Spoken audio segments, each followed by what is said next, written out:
lupa ya buka absen di Sofia. Jadi diingetin, jadi absennya udah saya rapiin ya. Yang kemarin-kemarin saya lupa absen saya asinkronin aja. Nah, yang hari ini bisa uh, absen secara langsung. Teman-teman sekalian, untuk yang materi yang kedua, yang pekan kemarin yang harusnya saya bisa rekaman, saya masih belum sempat rekaman, jadi materinya saya lanjutin aja dulu. Nah, jadi ini materinya masih lanjutin pertemuan pertama, karena di pertemuan pertama masih belum selesai. Oh ya, sebentar saya rekam ya. Nah, di pertemuan pertama masih belum selesai, jadi sedikit saya lanjutin dulu ya, tentang pemodelan motor DC. Terakhir, kita itu udah bahas tentang bagaimana fungsi transfer dari motor DC itu bisa kita dapatkan. Dan ternyata motor DC itu belum dikontrol aja, atau kemudian bentuk dasarnya itu sudah merupakan bentuk yang saya ganti ini. Nah, merupakan bentuk feedback ya, karena di sini ada mana EA atau tegangan EMF itu merupakan KV dikalikan omega. Kita tahu KV adalah konstanta kecepatan. Nah, ini kemarin kita sudah sedikit bahas tentang ini kan sudah ada fungsi transfer ya, dan ternyata kita dapatkan bahwa fungsi transfernya adalah seperti ini. Nah, kemudian kelanjutannya itu adalah bagaimana kalau kita punya fungsi transfer dari motor DC, tapi bentuknya itu beda. Karena umumnya kan kalau dalam motor DC itu inputnya tegangan, outputnya adalah kecepatan gitu ya, kecepatan motor atau posisi motor. Nah, terkadang kita tuh membutuhkan hubungan-hubungan yang sedikit berbeda ya. Kita misalnya membutuhkan hubungan lain. Misalnya tegangan input itu hubungan outputnya adalah posisi. Maka kalau posisi kemarin tinggal definisikan aja. Kalau saya punya omega, posisi itu adalah theta, maka theta S itu kan adalah 1/S dari omega S. Karena dia hubungannya ini ya, bahwa omega itu adalah turunan dari dt. Berarti omega S itu adalah S theta S. Berarti kalau saya punya theta S, ya jadi kalau misalnya saya punya theta S itu adalah 1/S kalikan omega S. Karena fungsi transfer kita adalah omega S per V in S yang udah kita turunin, maka tinggal ditambahkan 1/S, dia akan menjadi theta S. Nah, bagaimana jika kemudian hubungan yang kedua adalah tegangan input dan torsi? Ya, tegangan input dan torsi. Nah, ini yang mungkin jarang dibahas di buku, tapi saya hadapi ya sehari-hari, karena dalam riset exoskeleton itu jujur aja hubungan matematisnya dari sebuah motor DC gitu ya, hubungan matematis dari sebuah motor DC itu adalah hubungan seperti ini. Jadi motor DC itu menghasilkan torsi gitu ya. Motor DC menghasilkan torsi. Nah, disinilah hubungan matematisnya kita dapatkan, yaitu dengan cara apa? Ya udah, berarti sekarang bentuk motor DC-nya itu kita ubah, yaitu tegangan input itu akan menghasilkan torsi gitu. Nah, logikanya sebenarnya hampir mirip dengan bentuk blok diagram dari motor DC seperti biasa, tapi gini, yang saya jadikan output tuh ini sekarang ya. Jadi ini saya jadikan output, TM yang masuk ke sistem mekanik itu jadi saya ke sistem mekanik motor ya, ke sistem mekanik motor itu saya jadikan feedback gitu. Jadi sistem mekanik motor itu saya jadikan feedback, di mana nilai TM inilah yang nanti benar-benar akan menjadi porsi yang akan memutar bebannya. Jadi nanti ada mekanik motor dan ada mekanik beban ya. Jadi ada mekanik motor, ada mekanik beban. Nah, di dalam fungsi transfernya berarti TM ini jadi output. Nah, ini yang saya buat. Ini ya. Nah, ini yang saya buat menjadi bentuk seperti ini. Jadi masih sama V in, di mana di sini ada V in EA, di sini adalah sistem elektriknya ya. Di sini ada sistem elektriknya motor. Nah, di sini ada sistem mekaniknya motor. Jadi saya sebut di sini adalah sistem ya mekaniknya motor. Nanti ada mekanik motor, ada mekanik beban ya. Mekaniknya motor. Nah, jadi ada di sini. Yang tadinya outputnya itu adalah omega, yang kemudian juga bisa theta, dia malah TM, lalu ini menjadi feedback. Nah, dengan demikian, karena bentuk feedbacknya itu berubah, maka TMS V in S itu adalah kita ubah lagi. Kita masih menggunakan logika feedback, di mana bagian atas itu GS, bagian bawah itu HS, tapi kita sekarang bagian atasnya, kalau sebelumnya kan bagian atasnya cuma lengkap ya, 1 per LA SRA KT, 1 per JS plus BM KV gitu.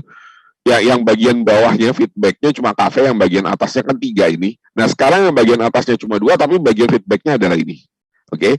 Nah, jadi dengan TMS per V in S itu sama dengan KT per LAS plus RA bagian atas per 1 plus KT LAS per RA KV per JSBM. Ini jadi bagian feedbacknya. Nah, tinggal disederhanakan, maka kita akan mendapatkan fungsi transfer torsi mekanik dengan V in. Ya, yaitu apa? KT dikalikan JS plus BM, J di sini adalah momen inersia sistem mekanik motor, BM di sini adalah BM di sini adalah gesekan ya. Jadi model gesekan gitu, atau kemudian konstanta gesekan per LAJS kuadrat plus LABM RAJA RAJ ya, S plus RABM plus KT KV. Jadi bawahnya sama, yang beda cuma atasnya doang. Oke. Oke. Nah, teman-teman sekalian, itu yang kita sudah selesai ya. Jadi yang namanya fungsi transfer motor itu bisa kita mau bentuk jadi berbagai macam hal yang lain, tergantung variabel apa yang nanti mau keluar gitu ya. Variabel apa yang nanti mau keluar. Nanti kita ada buat sedikit case study ya, studi kasus habis ini. Nah, lanjut, mungkin sambil buka bukunya Franklin, nanti kita bisa diganti-ganti. Oke, mungkin di sini saya buat ini aja ya, saya buat keluarannya.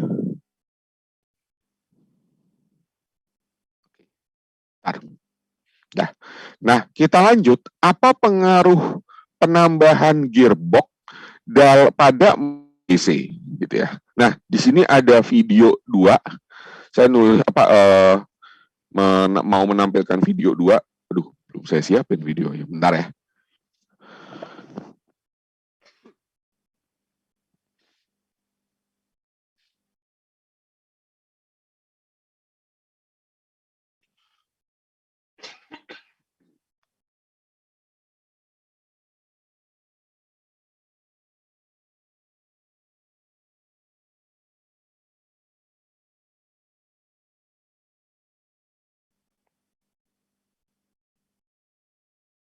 Oke. Ini saya ganti screen saya ke tampilan. Nah, ini adalah contoh ya. Dia ini sebenarnya adalah video tentang uh, praktikum ya. Jadi mereka ini sebenarnya ada video tentang praktikum online PID control untuk ini adalah sebuah praktikum online untuk sistem control ya, PID control untuk kecepatan motor. Ini kemudian gimana cara. Nah, teman-teman sekalian, saya tuh pengen nunjukin ini. Bentar. Ini dia masih. Oke. Oke. Nah, stop. Nah, teman-teman, perhatikan ya, si motor DC, ini kan motor DC-nya. Si motor DC ini, dia ini memutar semua memutar benda yang bagian kuning ini. Ini shaft motornya kan ya. Ini shaftnya si motor. Lalu dia ini ternyata ini kan dia diputar nih. Lalu dihubungkan dengan gearbox. Di mana kalau kita perhatikan gearbox 2 itu lebih besar daripada gearbox 1. Coba kalian bandingkan kecepatannya ya. Kalau ini bergerak seberapa cepat, yang ini bergeraknya juga seberapa cepat. Coba kalian bandingkan. Supaya apa? Supaya kita tahu apa sih efek dari penambahan gearbox itu. Perhatiin ya.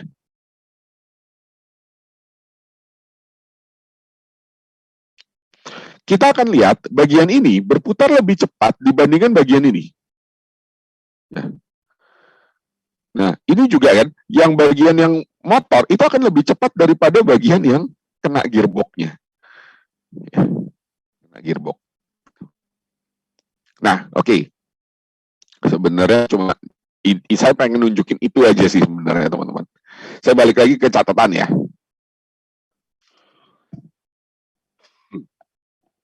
Oke. Nah, sebenarnya apa sih tujuan penambahan gearbox? Jadi biasanya teman-teman, motor itu kalau kita beli dari sebuah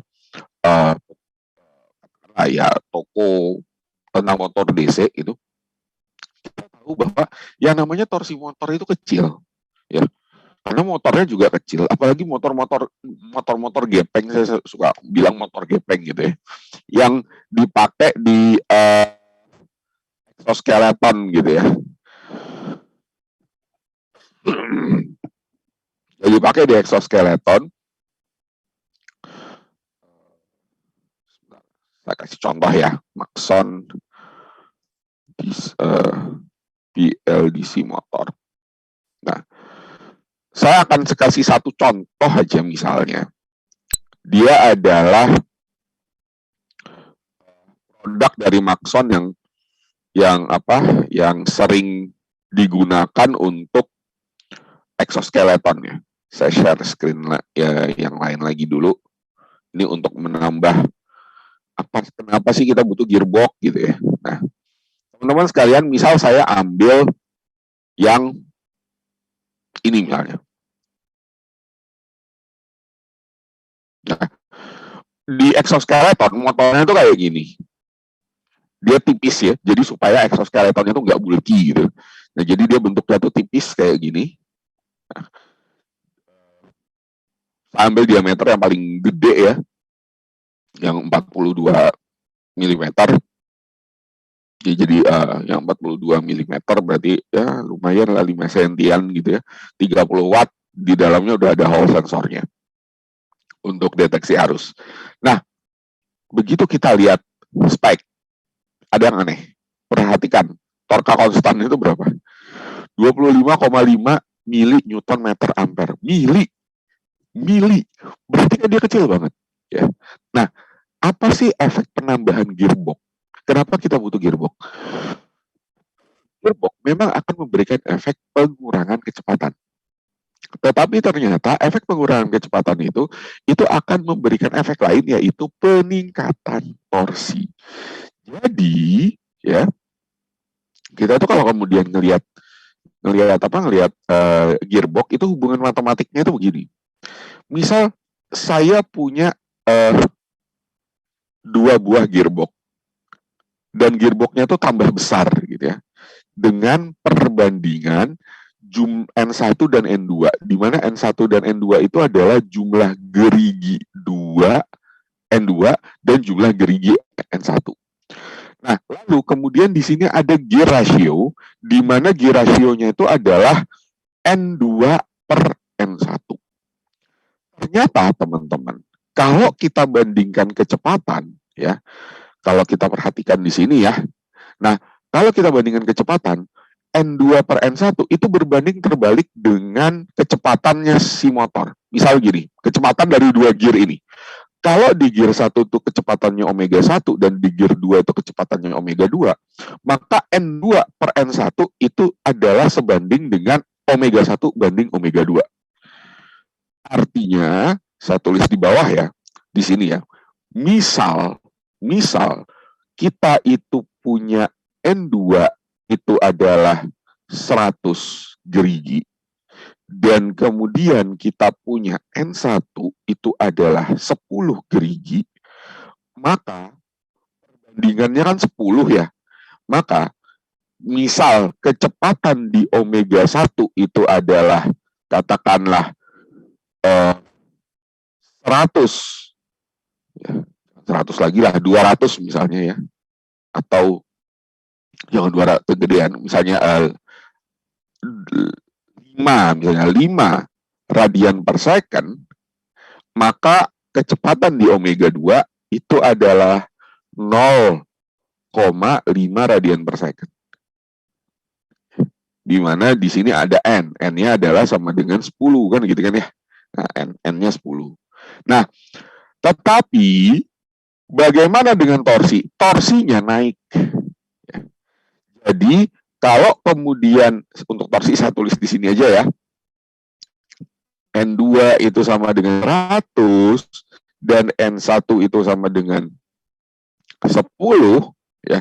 Maka jika kemudian torsi 1 itu hanya menghasilkan misal kayak tadi ya 25 mili atau 25 mili ya Newton meter ya, misalnya dia hanya menghasilkan 25 mili Newton meter atau 0,25 ya, 0,25 mili itu kan 0,025.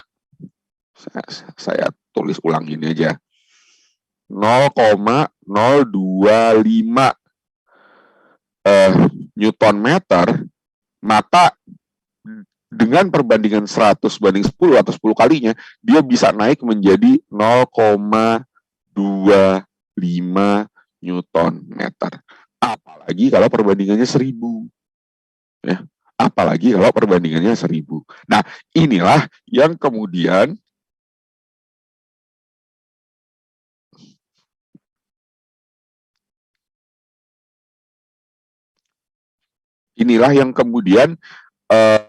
disebut bagaimana pengaruh penambahan gearbox dalam motor DC ya. Makanya kita kenal istilah motor DC gearbox dalam dunia robot. Artinya apa?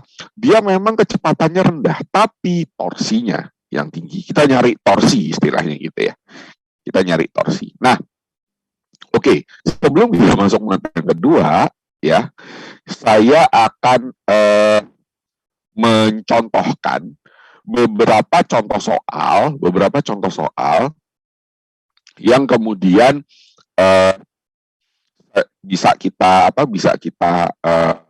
analisis gitu ya untuk motor DC.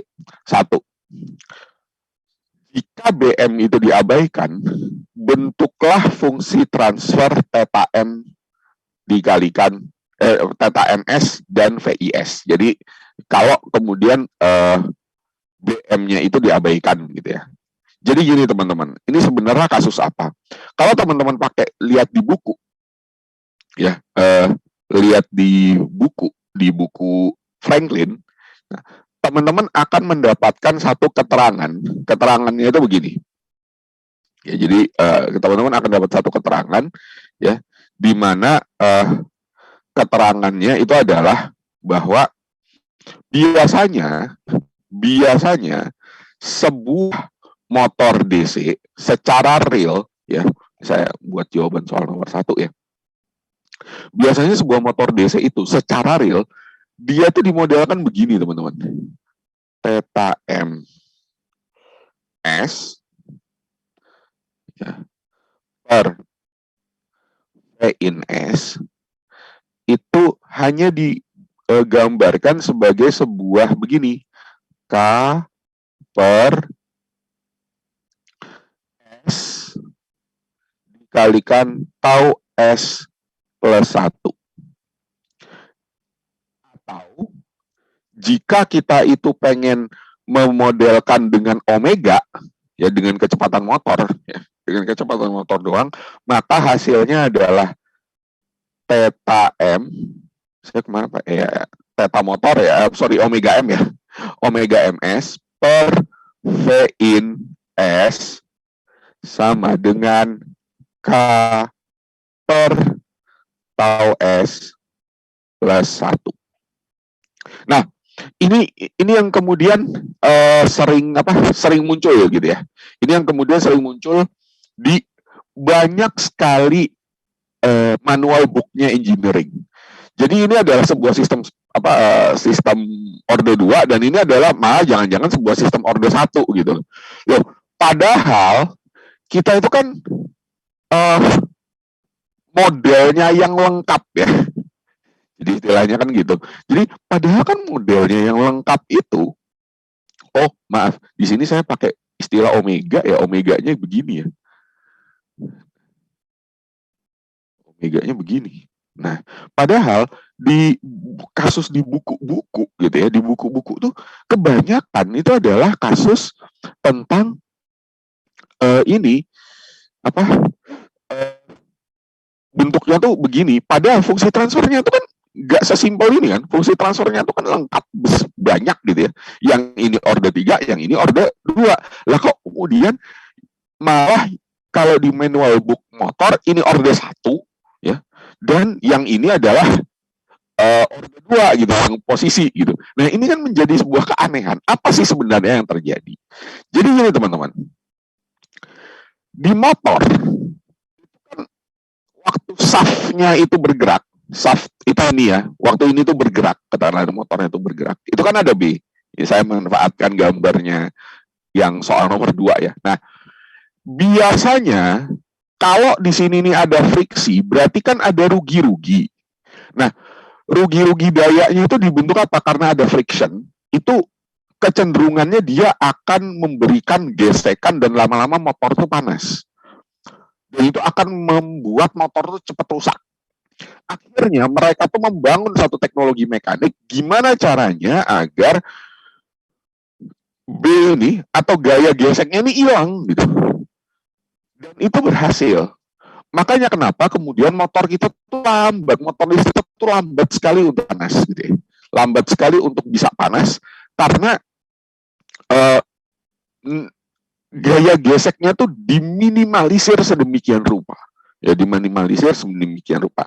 Sehingga umumnya pada sistem motor BM atau gesekan itu dianggap mendekati nol alias diabaikan. Nah, sekarang bagaimana membentuknya gitu ya? Kalau dia itu diabaikan, oke. Ada di penjelasannya itu ada di halaman 80 ya, di bukunya Franklin yang halaman 80. Oke. Nah, saya akan awali dulu ya. Saya akan coba awali dulu dari persamaan posisi ya. Jadi dari persamaan posisi. Jadi nanti ada lagi yang diabaikan ya, ada 2 nanti sebenarnya yang diabaikan, tapi di sini awali dulu BM-nya itu diabaikan. Nah, pada persamaan posisi ya.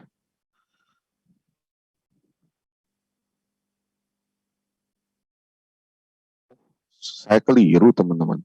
Kok BM sih yang diabaikan? LA. BM nggak diabaikan, LA yang diabaikan. Maaf, salah tulis. LA. BM itu kecil. BM itu kecil, LA yang diabaikan. Nah, LA. BM itu kecil, dianggap nilainya kecil sekali, kadang diabaikan, tapi dianggap di sini LA yang diabaikan. Nah, gimana cara bikinnya? Di sini kan ada fungsi transfer. Ya, di sini ada fungsi transfer dari motor yang lengkap ya. Yang lengkap yaitu di sini ada yang atas kan akhirnya K torsi, konstanta torsi dari, kalau posisi kan S ya, S buka kurung koefisien yang ada di dalamnya, yang ada yang dua itu ya. Katakanlah misalnya ini saya tulis gini aja lah. Yang di sini ada JS plus BM. Kemudian di sini juga ada LAS RAS. Ini dibiarin nggak dimasukin ya. RA ditambah KT dan KV kan gitu. Nah. Oke. Nah, di sini karena LA itu ternyata yang di negligible itu kan induktansi, karena kemudian nilai induktansinya itu kecil banget gitu ya. Jadi nilai induktansinya itu kecil banget, berarti ada bagian suku elektrik ya. Jadi kadang-kadang itu kalau di dalam sistem motor itu kadang suku elektrik itu diabaikan. Jadi ini diabaikan begini. Karena LA-nya diabaikan. Oh iya, yang satu LA-nya diabaikan, yang satu BM-nya. Ya, suku bagian ini diabaikan karena ini dianggap LA-nya itu dianggap kecil banget. Ini kok saya ini. Nah, nih di sini. Jadi LA-nya itu kecil banget. Sehingga persamaannya tuh tinggal kita masukin RA-nya doang gitu ya. Jadi dia tuh akhirnya tinggal begini persamaannya. Kalau gitu, ini kan tinggal K dibagi S JS plus BM. Ini kan kemudian tinggal RA-nya doang ini. RA-nya doang. RA tambah KT dan KV. KT dan KV. Jadi persamaannya karena LA-nya itu dianggap kecil banget, dia akhirnya bentuknya jadi tinggal ada RA gitu ya. Jadi tinggal ada RA. Nah, dengan demikian fungsi transfernya ini kan akhirnya bisa kita simplifikasi ya, bisa kita simplifikasi. Ya udah, kita masukin aja gitu ya. Jadi di sini kita masukin aja semuanya, berarti dia menjadi KT per di sini jadi J R A S kuadrat ditambah BM R A S ditambah KT dan KV. Ini S, ini sudah dimasukin ya, ini KT dan KV-nya juga akhirnya S ya, kalikan S. Nah, gitu. Nah, sekarang dengan sedikit manipulasi ya, maka kita akan mendapatkan hubungan, bisa saya dapatkan hubungan begini kan, theta ms per V in S ini sama dengan KT per RA. Misal semuanya saya bagi RA gitu ya, dibagi. Nah, ini kan bisa saya tuliskan jadi begini nih. JS kuadrat ya, JS kuadrat ditambah ya, Sebentar, ini JS. Jadinya tuh JS kuadrat ditambah. Nah, ini kan semuanya ada S saya gabung, maka jadinya BM plus KTKV dibagi RA. Ini kan dua-duanya dibagi RA, ini kan tinggal BM, ini kan nggak ada RA-nya, jadi kan harus ditulis ya KTKV dibagi RA S. KTKV dibagi RA S. Nah, dengan demikian, kalau kita lihat hubungan seperti ini, maka ini akan memenuhi bentuk seperti ini kan? Ya, akan sama dengan bentuk seperti ini. Dengan,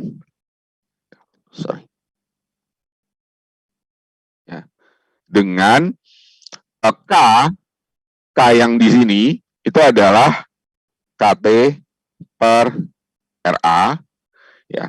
Kemudian taunya itu adalah nah, ini kan harusnya dia di sini cuma satu ya, di sini cuma satu. Maka tau itu adalah J per BM plus KT KV per RA.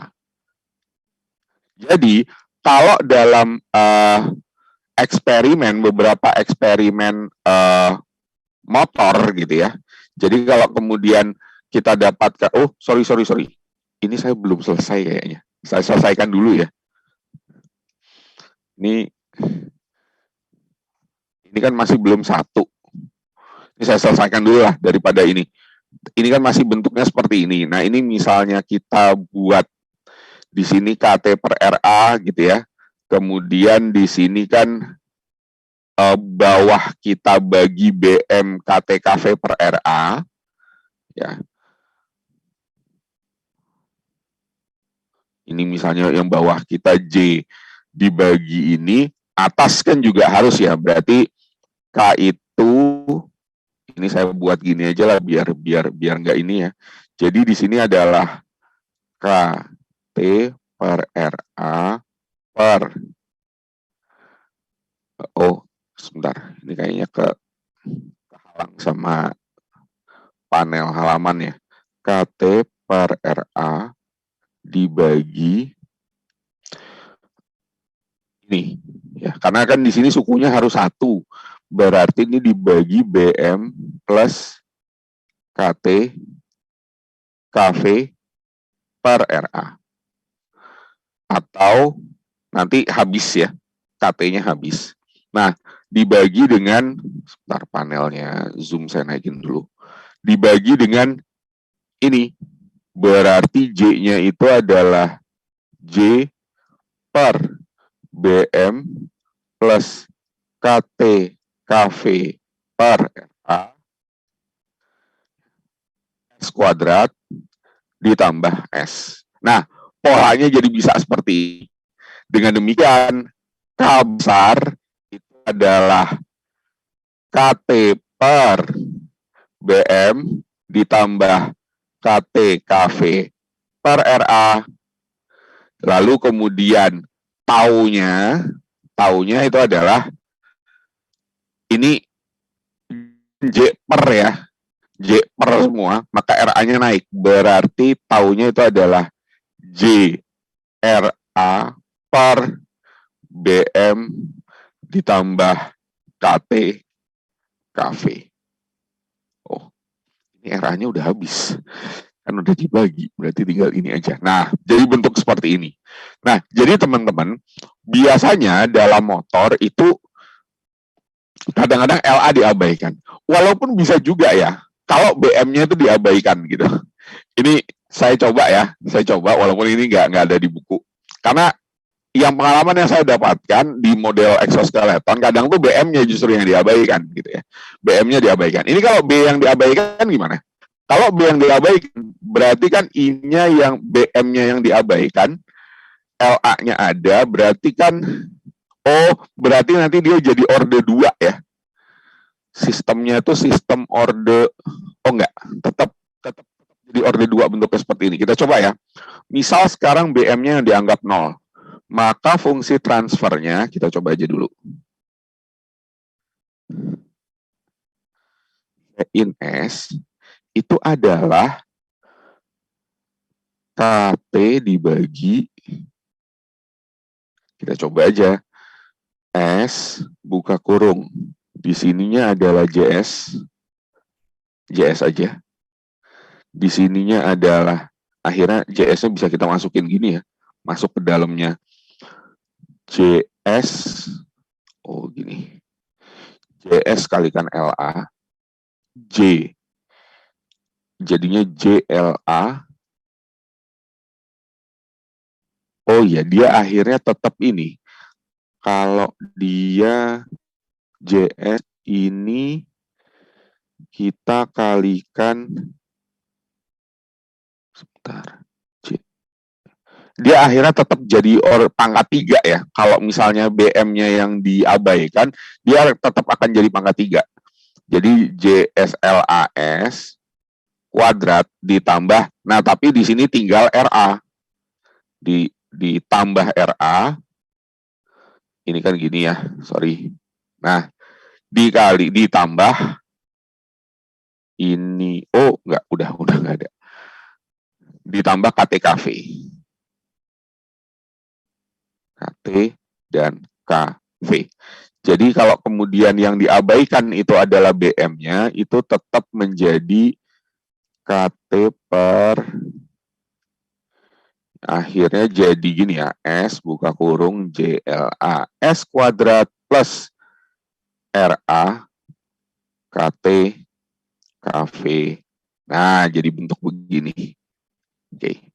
Nah, ternyata kalau bentuk begini dia tetap kuadrat ya, bentuknya masih tetap kuadrat. Tapi kalau LA-nya yang diabaikan, ya, LA-nya yang kemudian diabaikan, maka dia bisa kita buat menjadi bentuk umum seperti ini. Ya, bentuk umum seperti ini. Nah, dengan demikian, kalau misalnya dia itu kita maunya omega S per V in S, ya udah, tinggal S yang di depan dibuang gitu ya. Jadi tinggal S yang di depan dibuang, maka dia akan menjadi bentuk K tau S plus 1. Dengan K dan tau S dan taunya itu ya, itu sama. Jadi walaupun aslinya itu sistem orde 2, dia bisa didekati dengan sistem orde 1, sementara seperti posisi, walaupun dia itu adalah sistem orde 3, dia tetap bisa didekati dengan sistem orde 1. Nah, ini adalah yang sering terjadi di fungsi transfer motor dengan catatan apakah LA-nya itu diabaikan. Pak, maksudnya LA boleh diabaikan atau enggak itu gimana? Itu kita cek dari spek. Misalnya balik ke spek sini ya, spek motor. Kalau kemudian terminal induktansinya itu signifikan kayak gini, ini Anda nggak bisa nih. Anda nggak bisa. Nah, tetapi kalau di kasus-kasus yang saya dapati di exoskeleton, motor-motornya exoskeleton yang standar, biasanya BM-nya yang diabaikan. Jadi BM itu nilainya diabaikan, jadi kita tinggal JS kuadrat gitu ya. Jadi tinggal JS kuadrat plus JS kuadrat JS dikalikan LASRA ditambah KTKV. Nah, biasanya jadi kayak gitu. Jadi suku non kuadratnya itu hanya tinggal ini ya, hanya tinggal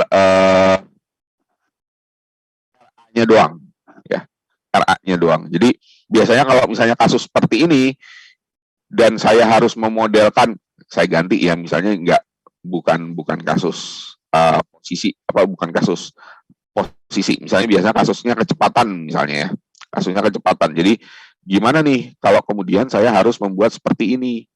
Nah, ya udah, berarti nanti kan jadinya gini, KT per ya, ininya tinggal JS, jadi di sini adalah tinggal JS mekaniknya, kemudian di sini adalah LAS plus RA, ya, LAS plus RA, kemudian di sini KTKV. Jadi fungsi transfernya tinggal KT per, ya, di sini adalah J LAS kuadrat ditambah JRA, JRA, J itu inersia ya, diingat.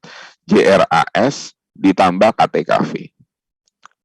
Nah, V gitu. Nah, biasanya pengungkapannya umumnya kan begini nanti jadinya. KT per JLA dibagi S kuadrat ditambah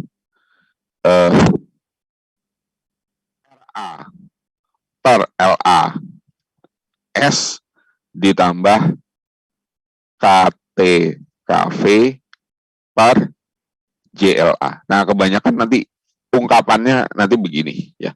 Yang saya dapati di beberapa paper exoskeleton, karena yang diabaikan BM-nya. Ini jika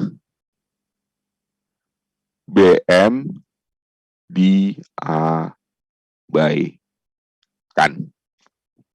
Ya, jika BM diabaikan. Oke. Nah, ini ya teman-teman contoh dari soal yang pertama. Nah, lalu sekarang bagaimana soal yang kedua? Kita itu punya motor yang kalau saya bilang tuh gini, kalau sampai sini motornya tuh normal. Sampai sini kan motornya normal gitu ya, kecepatannya omega. Ya, dia punya kecepatan omega A. Nah, si motor ini kemudian memutar dua buah benda. Ya, katakanlah di sini ada omega A dengan torsi, dia adalah torsi A gitu ya, TA. Ya, torsinya adalah torsi A. Lalu kemudian dia itu menghasilkan atau dimasukkan ke ada gearbox dengan perbandingan tertentu ya. Saya sebut aja perbandingannya misalnya di sini NA, di sini NB dengan perbandingan N dengan NB per NA itu adalah N, gitu ya, perbandingannya N.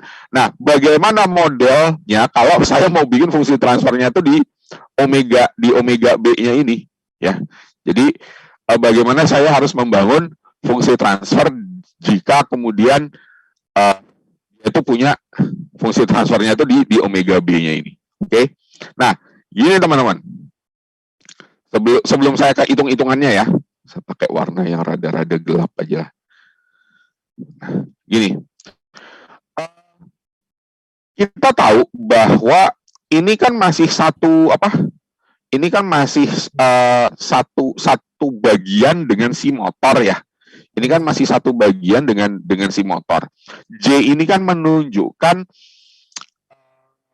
momen inersia dari shaft motornya.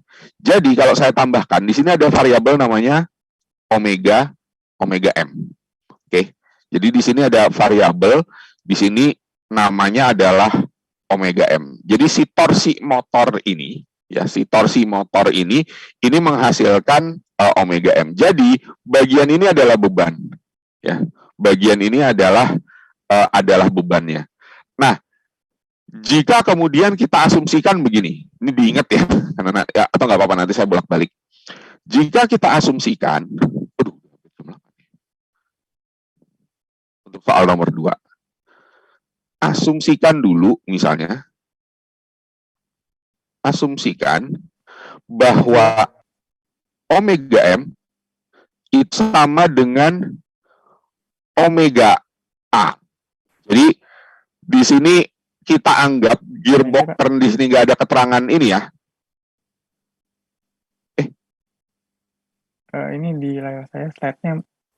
Alah, ya sorry. Belum saya ganti.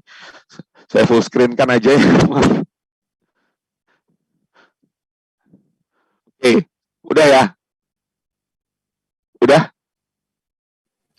Ya, berarti dari tadi masih di sana ya, ya Allah. Saya nulis macam-macam, berarti masih screen-nya masih yang ini ya, masih lama. Oke. Nah, jika kemudian ya, ini kan sebenarnya inersianya dari shaft. Jadi ada shaftnya tuh kita pasangin gearbox gitu. Nah, anggap inersianya ini tidak signifikan, dia ringan banget gitu ya. Dia ringan banget. Jadi inersia dari gearbox itu diabaikan. Biasanya inersia gearbox itu diabaikan karena biasanya gearbox itu nggak berat, ya. Dia nggak signifikan beratnya. Kalau dia signifikan beratnya itu malah jadi tambahan beban dan itu nggak disukai. Berarti anggap inersia dari gearbox itu nggak nggak ada gitu ya, nggak ada inersia dari gearbox. Oke, nah dengan demikian kalau bentuk gambarnya itu seperti ini, berarti omega M itu adalah omega A dan tau M, TM di sini pakai istilah T ya untuk torsi. TM itu juga adalah TA. Oke. TA kecil. Nah, berarti kita kan bisa mendefinisikan suatu fungsi transfer ya. Suatu fungsi transfer yaitu ya udah berarti kalau kecepatan motor ya seperti tadi ya adalah ya udah saya tulis saja, saya tulis dengan standar gini ya, KT per di sini saya buat lengkap aja JS kuadrat, JLAS kuadrat, JLAS kuadrat,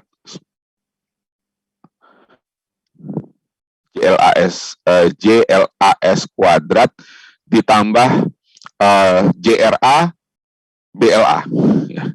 Ditambah ini adalah JLA plus BM RAS plus di sini berarti adalah BRA KTKV ya. BRA plus KTKV. Oke, saya buat aja bentuknya seperti ini ya. Ini fungsi transfernya bentuk lengkap aja. Nah, berarti sekarang kan kita punya yang namanya hubungan omega M ya. Jadi omega M, tapi ini omeganya saya tulis fungsi waktu per omega B yang dicarikan omega B ya, itu sama dengan berarti dia kebalikannya N2 per N1 alias N gede ya, sorry N gede, N1 sama dengan N. Oke. Nah, berarti sekarang omega B ya, omega B itu sama dengan omega B ya, omega B itu sama dengan omega M itu sama dengan omega B itu sama dengan omega M per N. Saya mau nulis ini. Omega M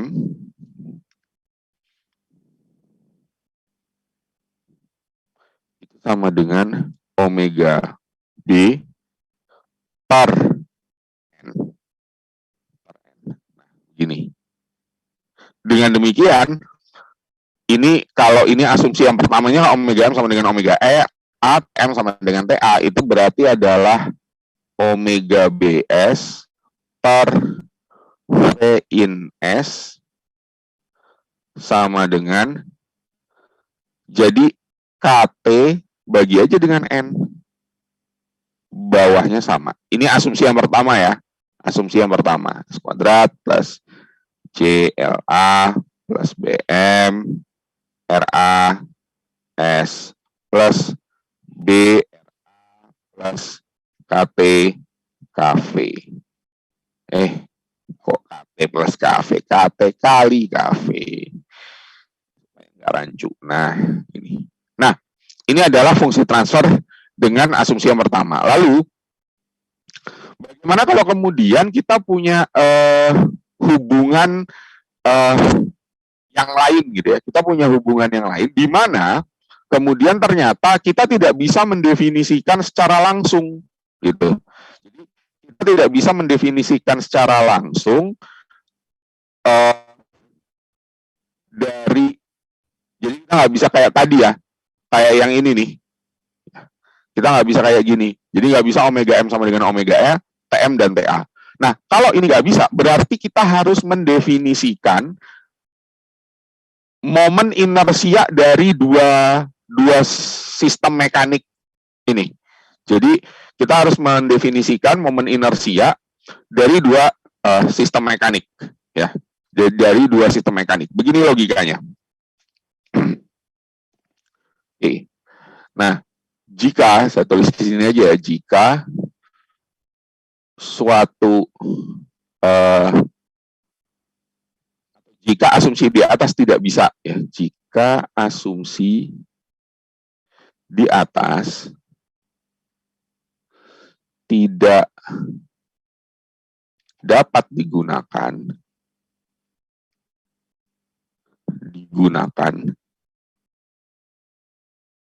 tidak dapat digunakan, maka dapat diturunkan sebagai berikut. Diturunkan sebagai berikut. Oke, perhatikan ya. Saya gambar lagi karena saya butuh gambar motor, saya gambar lagi gambar motor. Cepat aja yang ini. Kemudian ada L, ada motor. Kemudian di sini begini.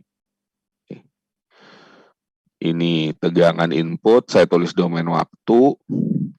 Ini R, A, ini LA, dan di sini ada EA, positif negatif. Nah, teman-teman sekalian, efek dari ini kan adalah si motor itu menghasilkan suatu ini anggaplah shaft dari motor ya. Outputnya itu kan adalah sebuah torsi mekanik kan gitu. Ya. Ini outputnya adalah sebuah torsi mekanik. Nah, aslinya motor itu sebenarnya menghasilkan ini kan. Jadi dia menghasilkan sebuah torsi, katakanlah dia menghasilkan sebuah torsi mekanik gitu ya. Dia misalnya menghasilkan sebuah torsi mekanik. Nah, kalau kemudian dia itu katakanlah torsi mekanik ini pertama untuk memutar shaft kita. Jadi ini anggaplah kita punya shaft gitu ya. Bentuknya kan membulat gini kan ya. Mutar shaft kita, berarti kan di sini ada posisinya shaft dan ada, katakanlah saya sebut aja misalnya momen inersianya si shaft gitu ya. Saya bilang aja JM. Momen inersia si motor itu sendiri ya. Momen inersia si motor itu sendiri. Otomatis berarti kan dia punya torsi mekanik sendiri ya. Jadi ini torsi mekanik, lalu kemudian dia muter shaftnya ya dengan kecepatan tertentu dengan JM, dan anggaplah ada gesekan ya, ada gesekan. Saya anggap misalnya ya, dianggap dibayangkan ada suatu gesekan namanya BM. Nah, lalu dia ini kita pasangkan dengan sebuah gearbox ya, sebuah gearbox. Anggaplah gearbox 1. Dia ini punya momen inersia A, dan dia ini akan berputar, dan putarannya pasti searah motor ya, dengan torsi A, dan dia ini akan efeknya adalah pergeseran posisi A, kan gitu. Nah, teman-teman sekalian, maka kalau bentuknya itu seperti ini ya, kita kan akhirnya bisa membuat analisis hukum Newton untuk sistem A. Dia itu kenapa bisa berputar? Karena dia diberi torsi M kan, dia diberi masukan itu torsi adalah torsi M gitu. Nah, katakanlah dia juga punya, misalnya ya, dia punya gaya gesek juga gitu ya. Katakanlah di sini dia juga punya gaya gesek atau friction dengan BA gitu. Maka kita kan akan dapatkan sebuah hubungan matematis kan begini jadinya. Kita tinjau sistem A aja ya, bahwa TM minus dari BA theta A dot itu kan sama dengan TM-nya juga waktu ya. Jadi TM, nah itu sama dengan ini kan, berarti J A theta A double dot. Jadi maka kemudian kita akhirnya kan punya hubungan di sini ya. Jadi hubungan mekanik di sini ya. Jadi di sini ada hubungan mekanik di sini. Jadi ada hubungan mekanik di sini ya. Nah, berarti katakanlah kita punya model matematik yang baru. Ini kalau misalnya ini adalah JA theta A double dot ditambah BA theta A dot itu sama dengan TM. Nah, lalu dia ini akan memutar gearbox kan? Ya, akan memutar gearbox.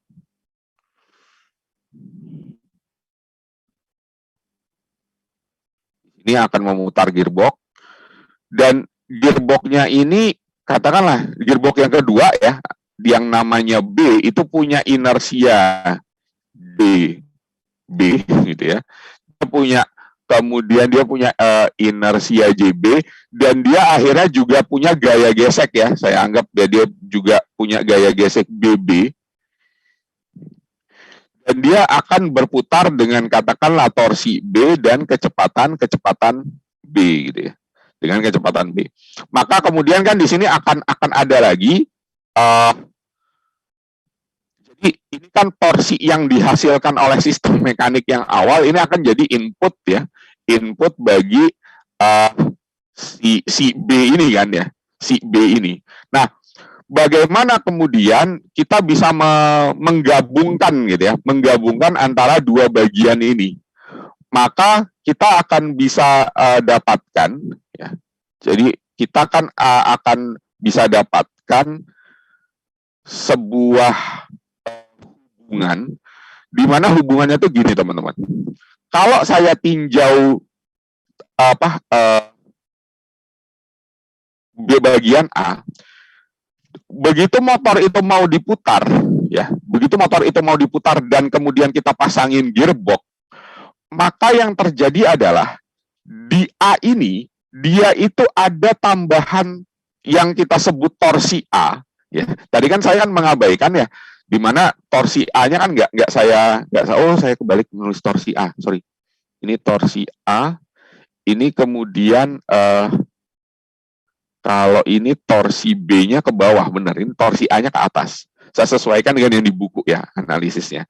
Jadi, kalau B ini bayangin kita mau putar gitu ya. Tapi kan dia kan, A ini mau berputar.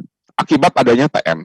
Tapi kan kemudian B ini akan memberikan reaksi kan. Dia kan akan diem dulu kan, akan lembam dulu. Jadi, seakan-akan dia akan memberati si A. Si B ya, itu akan memberati si A. Maka, beban atau torsi reaksi akibat kita mau memutar si B ini, inilah yang saya sebut sebagai TA. Itu. Jadi dia reaksi, di mana TA menjadi reaksi dari karena ada beban B itu. Ya. Nah, begitu juga untuk si B. Berarti kalau untuk B ini begini. Nah, hasil TM minus TA ya, hasil TM minus TA inilah yang kemudian nanti akan menjadi nilai real untuk T yang di B ini ya, untuk T yang di B. Jadi TB ya, TB itu kan akhirnya bisa kita tuliskan begini kan ya, JA theta A double dot T plus BA, kok JA sih, B theta B double dot ditambah BB theta B sama dengan TB, di mana TB ini adalah yang real benar-benar berputar, karena kan dia nggak dihubungkan dengan yang lain-lain kan, dia kan yang membebani si A ya, tapi A itu tidak berbalik membebani si B, karena dia kan nggak muter siapa-siapa kan di sini. Di sini kan motor itu membebani dapat terbebani oleh A akan terbebani oleh B, ya gearbox B, tapi B tidak terbebani oleh siapapun, ya, oleh siapapun.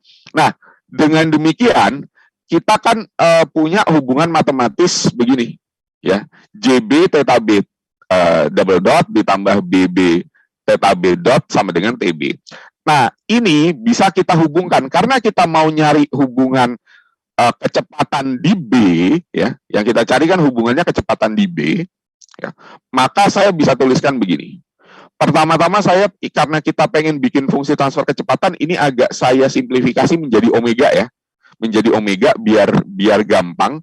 Jadi di sini saya tulis begini aja, JA omega A, sorry, JA omega A T ditambah BA omega A sama dengan TM min TA. TMT min TAT. Oke. Ya. Lalu kemudian di sini adalah ini ada JB ya, JB. Kemudian di sini ada omega B T ditambah B omega B T minus sama dengan TB. Jadi torsinya itu ya torsi reaksi B karena B gak muter siapa-siapa. Ya udah torsi reaksinya ya TB itu sendiri gitu. Yaitu torsi motor yang sudah habis untuk memutar A, sisanya yang akan digunakan untuk memutar B gitu. Nah, ini bisa kita gabung ya seperti yang ada di buku, ini bisa kita gabung karena kita punya hubungan yang seperti tadi ya.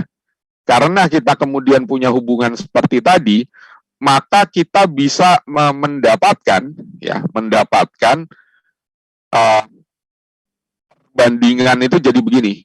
Ya, perbandingannya itu katakanlah misalnya perbandingannya itu begini.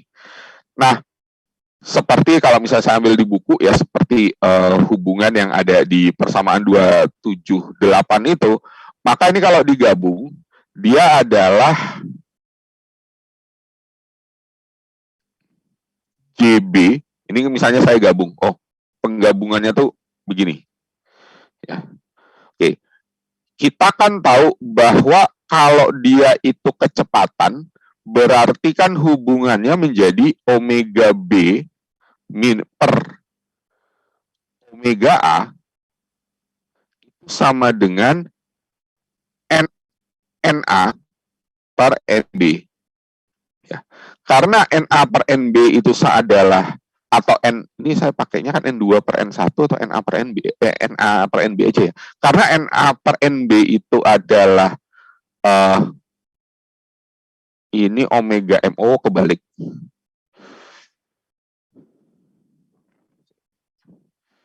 Ini kok belepotan banget sih. Ya, NB per NA ya dikalikan perbandingannya adalah N2 per N1 NA omega A per omega B, benar tadi. Omega A per omega B di perbandingannya adalah yang kedua dulu kan, NB per NA atau sama dengan N gitu. Dengan demikian kita bisa dapatkan bahwa omega A itu adalah sama dengan N kali omega B. Nah, ini hubungan ininya ya, hubungan perhitungannya. Nah, berarti di sini kan bisa kita tuliskan. Ya, jadi di sini kan berarti bisa kita tuliskan ya, bahwa kalau kita masukkan ke J, jadi hubungan sebentar ini 2. Kok catatan saya jadi kacau ya? Saya merasa ada yang meloncat di sini.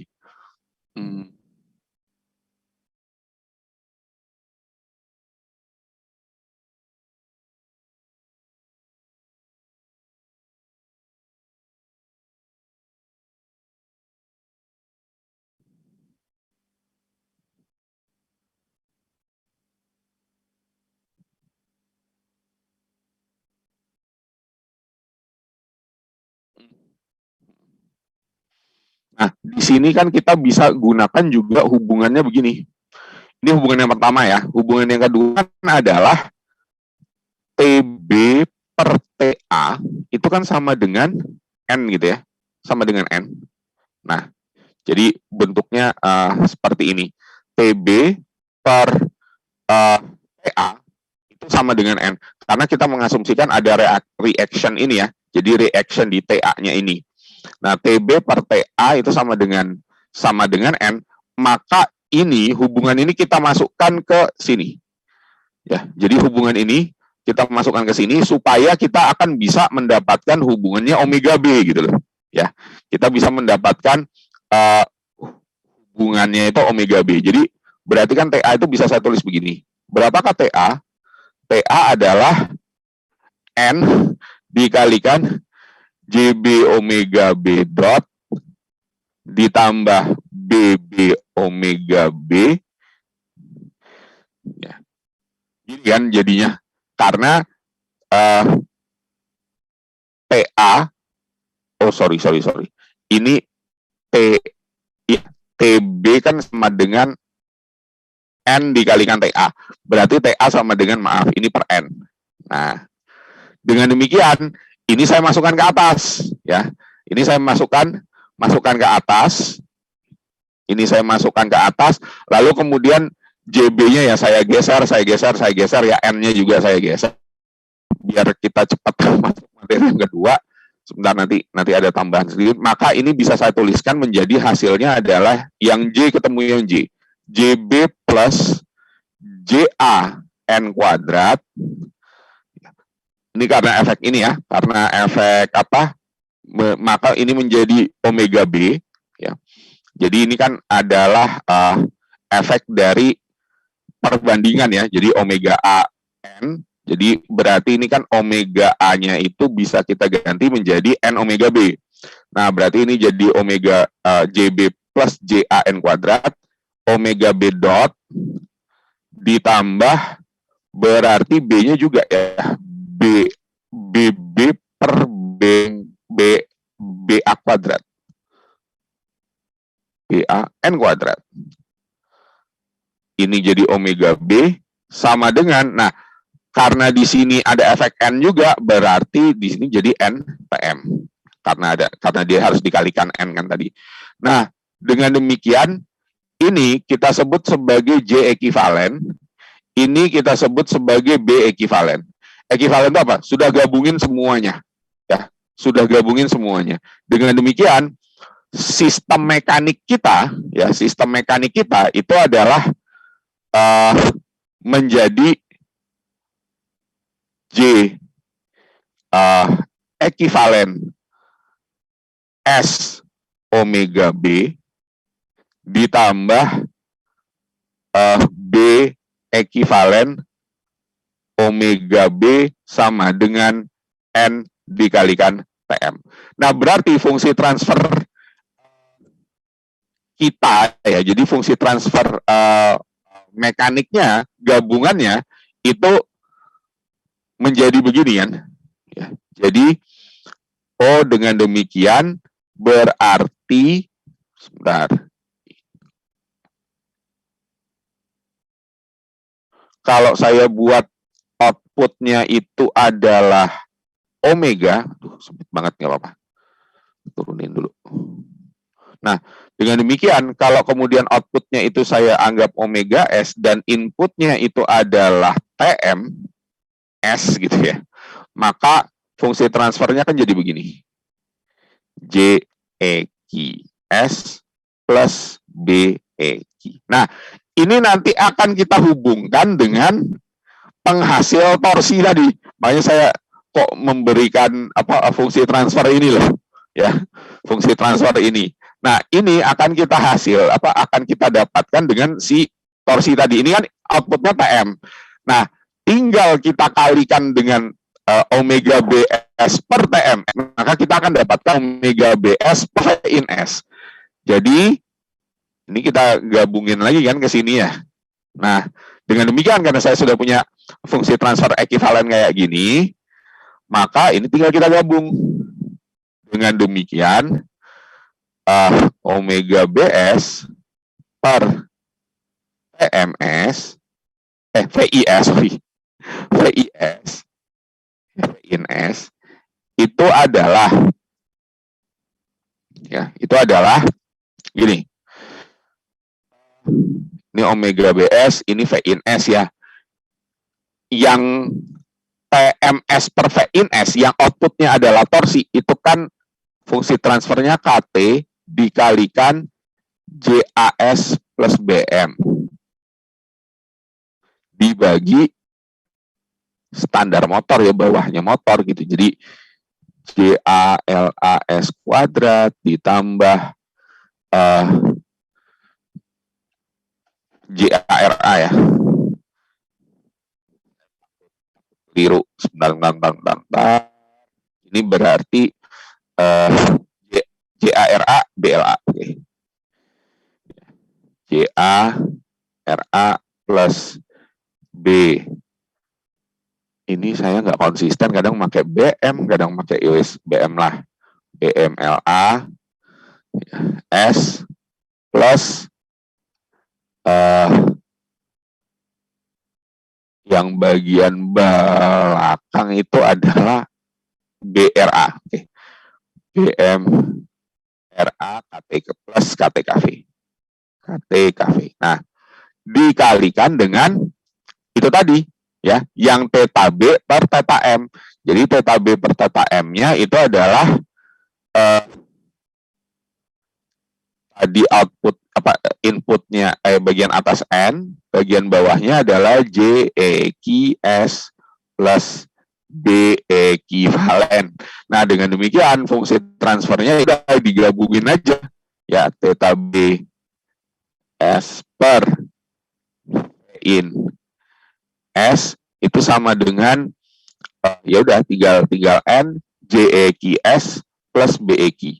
Berarti gabung aja semua KT JAS plus BM N sama dengan ya, ini semua kalikan ini semua. Ya saya tulis saja JA kurung ya, JALAS kuadrat ditambah JARA plus kok JA sih, ini kan J-nya motor, nggak usah dikasih. Sebentar, saya kok jadi lupa ya, kok isinya saya pakai apa sih, JM.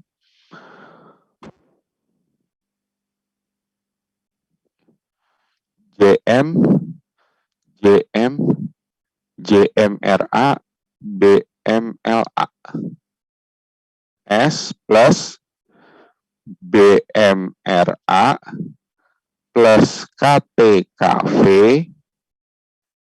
tutup kurung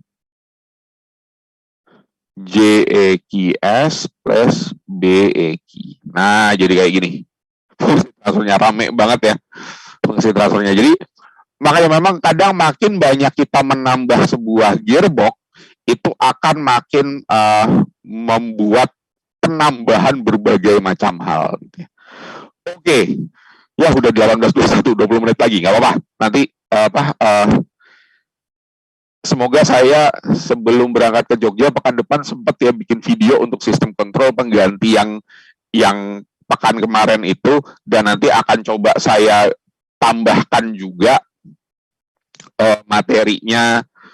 Kalau misalnya nanti nggak sempat materinya ini ya, materinya modelan dalam sistem chemical ya, dalam sistem chemical. Untuk tugasnya nanti ada, tunggu aja learning. Tugasnya adalah teman-teman akan saya kasih satu manual book dari sebuah sistem motor untuk anak praktikum. Jadi nanti ada manual book dan di situ ada penurunannya. Nah, teman-teman saya minta untuk merekam video penjelasan itu. Tapi itu menarik, soalnya gearbox-nya ada 3. Ya. Ada gearbox 1, gearbox 2, gearbox 3 atau 4 ya. Ya, kalau nggak 3, 4. Gearbox 1, gearbox 2, gearbox 3, gearbox 4. Tapi penurunannya udah ada. Nah, saya pengen teman-teman tuh menjelaskan gitu, sedetil mungkin ya. So, banyak pemahamannya teman-teman. tentang bagaimana pemodelannya itu. Jadi kok dia bisa ya, asumsi-asumsi apa yang dia gunakan dan segala macam. Ya, jadi asumsi yang digunakan itu coba ada. Tapi nanti saya share di mana di Oke, untuk menghemat waktu minimal kenal dulu. Saya akan masuk dulu ke ini ya, ke pemodelan sistem kimia sedikit. Sebentar, ini kemarin tuh klik ya. Bentar.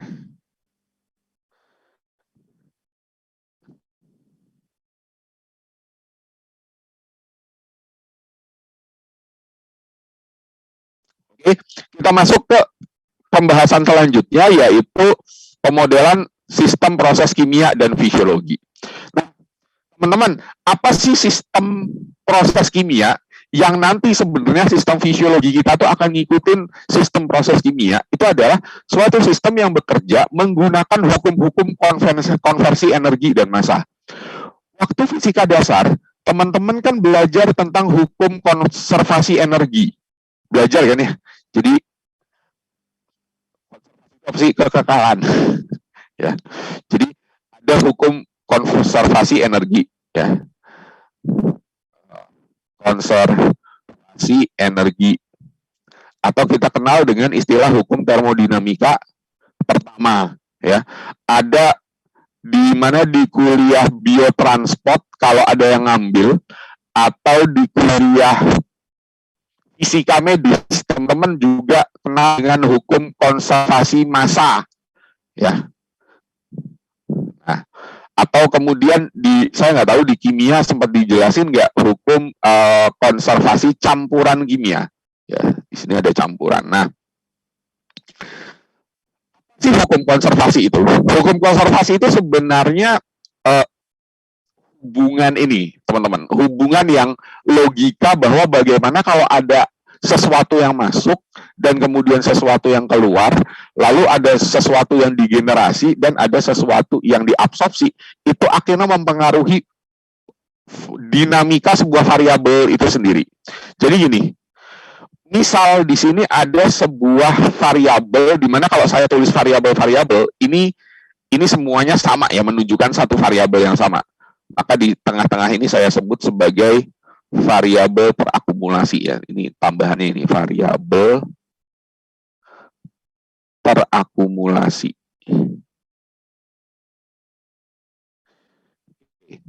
Jadi kalau ya punya variabel masuk ke dalam sebuah sistem fisis dan sebagian variabel itu ada yang keluar dari sebuah sistem fisis yang ditinjau, dan kemudian itu adalah variabel itu ada yang digenerasi dan ada yang diserap, maka kecepatan perubahan variabel yang terakumulasi di dalam sistem itu sama dengan kecepatan variabel input dikurang kecepatan variabel output ditambah kecepatan variabel yang digenerasi dikurang kecepatan variabel yang diabsorpsi.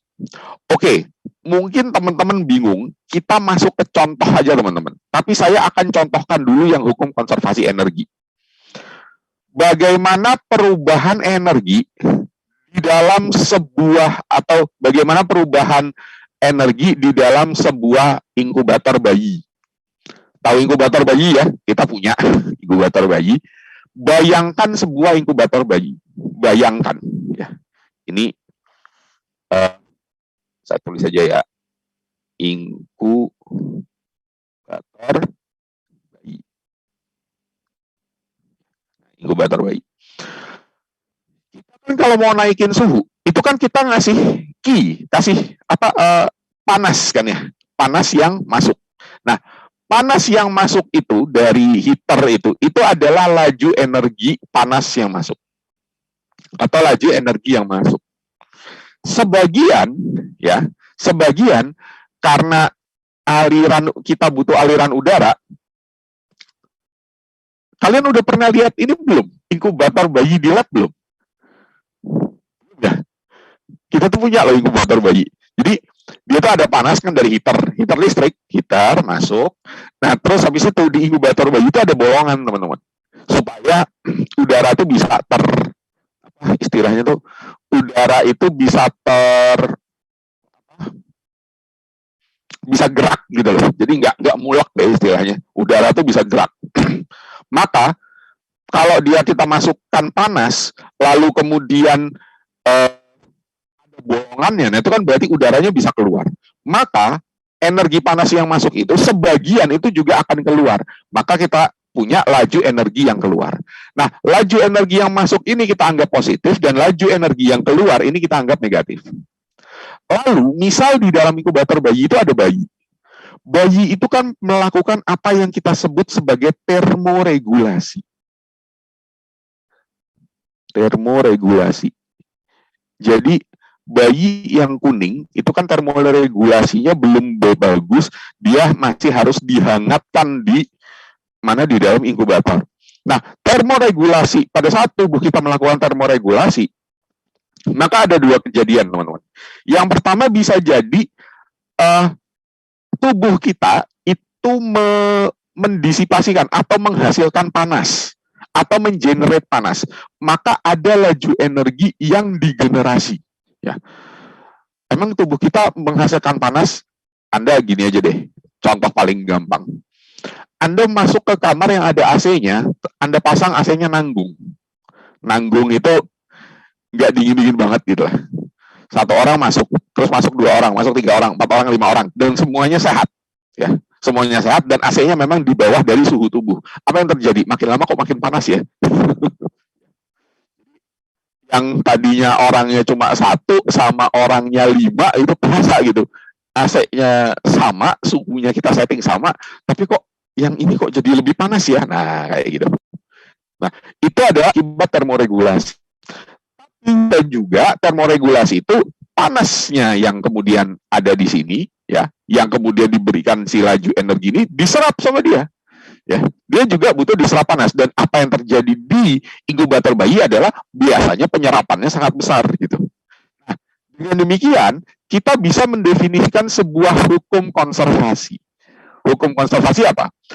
Laju energi yang terakumulasi jadi jumlahan energi atau laju perubahan energi yang terakumulasi di dalam inkubator bayi itu adalah hasil dari laju energi yang masuk dikurang laju energi yang keluar, ditambah laju energi yang digenerasi dikurang laju energi yang diserap.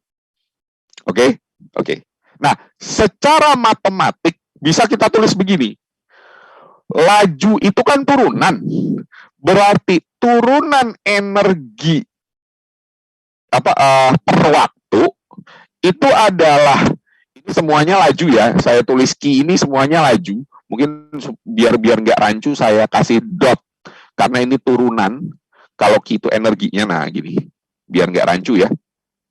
Nah ini adalah berarti energi panas yang masuk, berarti ini satuannya adalah joule per sekon. Ya, ini juga satuannya joule per sekon ya, joule per sekon. Laju energi yang keluar ini juga satuannya joule per sekon. Panas yang digenerate si bayi, misalnya ini juga joule per sekon, dan juga panas yang diserap, ini juga joule per sekon. Nah, inilah yang disebut sebagai hukum konservasi energi. Jadi energi yang masuk sama dengan energi yang keluar, sama dengan energi yang digenerasi, sama dengan energi yang diserap.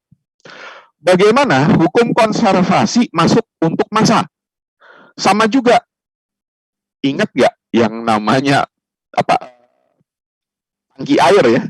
Jadi berapakah ya massa yang terakumulasi di dalam tangki air itu adalah laju massa yang masuk alias debit input dikurang laju massa yang keluar alias debit output. Nah, kebetulan kalau massa itu nggak mungkin di-generate, teman-teman. Jadi cuma laju massa input, laju massa output. Itulah laju massa terakumulasi. Debit input kurang debit output adalah volume yang terakumulasi. Karena A-nya tetap, ya, A-nya tetap, maka yang berubah hanya ketinggiannya. Teman-teman, sampai di sini dulu sebelum saya ke campuran juga sama. Coba perhatikan apa yang unik di sini. Ya, yang unik adalah saya tulis di sini ya. Saya tulis di sini atau saya tulis karena ini penting, saya tulis pakai warna lain, warna hijau lah. Oke. Semua sistem yang menggunakan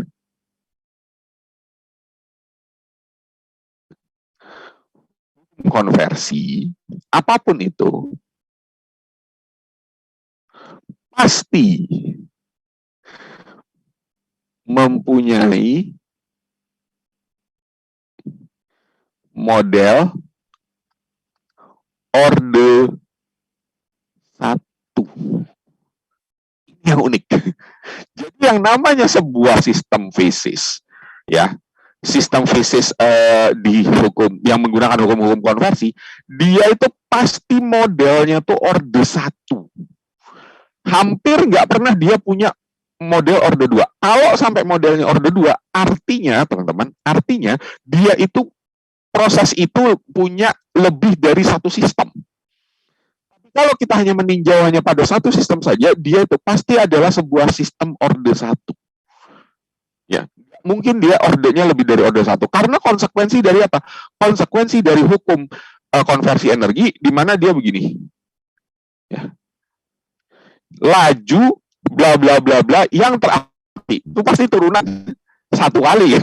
Turunan kecepatan itu kan laju ya, rate itu kan laju itu kan turunan satu kali. Nah, bisa dipahami ya, bisa dipahami. Nah, termasuk juga itu terjadi kecampuran. Oke. Termasuk juga terjadi kecampuran. Hukum konsentrasi konservasi suatu zat adalah laju konsentrasi zat input dikurang laju konsentrasi zat output ditambah laju konsentrasi zat yang diproduksi, karena kan dicampur ya. Karena kan di sini ada pencampuran gitu. Jadi ada laju konsentrasi zat input, ada laju konsentrasi zat output. Jadi ini bahan input, bahan output, dan laju konsentrasi yang zat yang diproduksi. Nggak ada yang diabsorpsi, ya. Nggak ada yang diabsorpsi.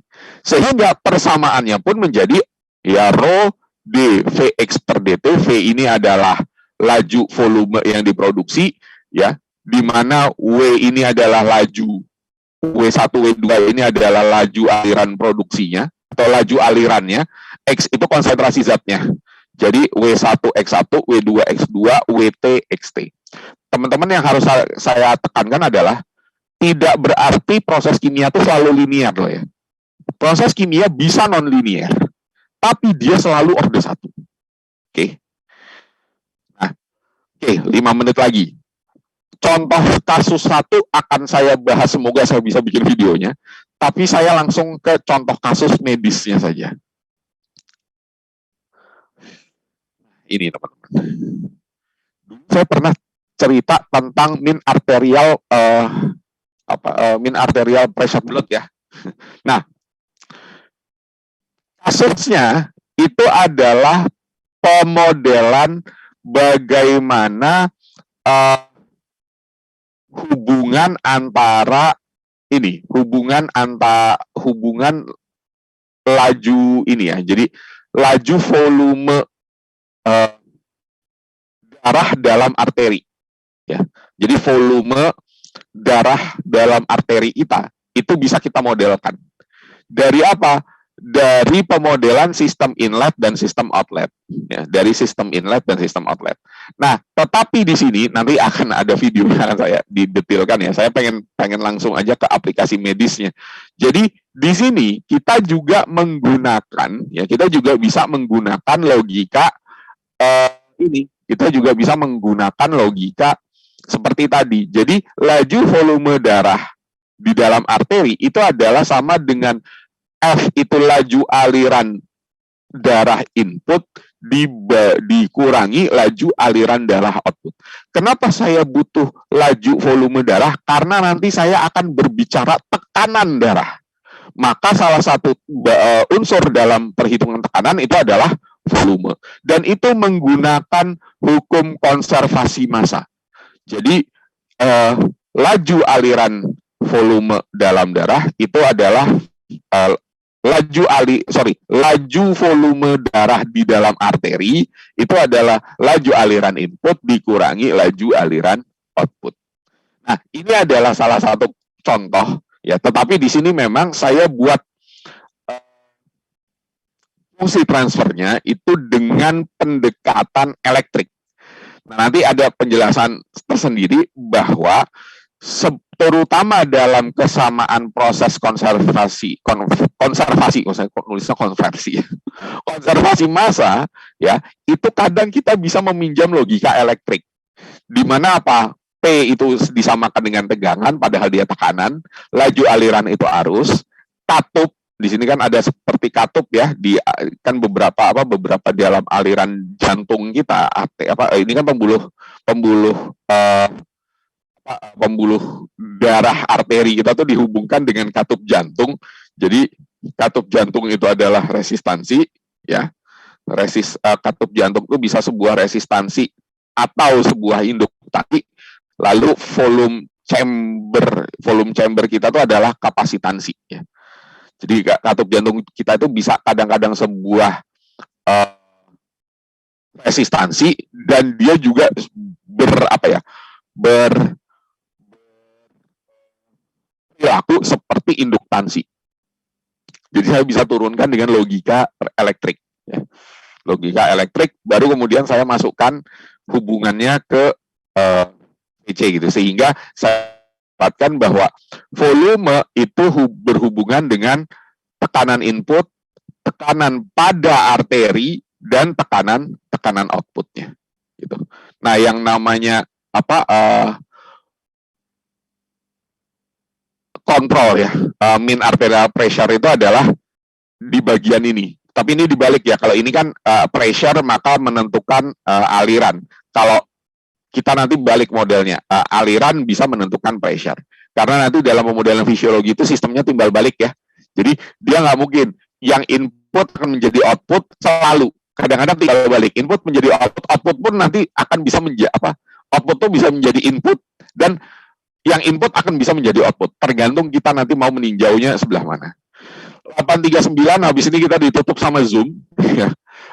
Jadi gini teman-teman, saya untuk tugas nanti hanya tugas yang untuk mekanik aja, ya, yang pemodelan motor.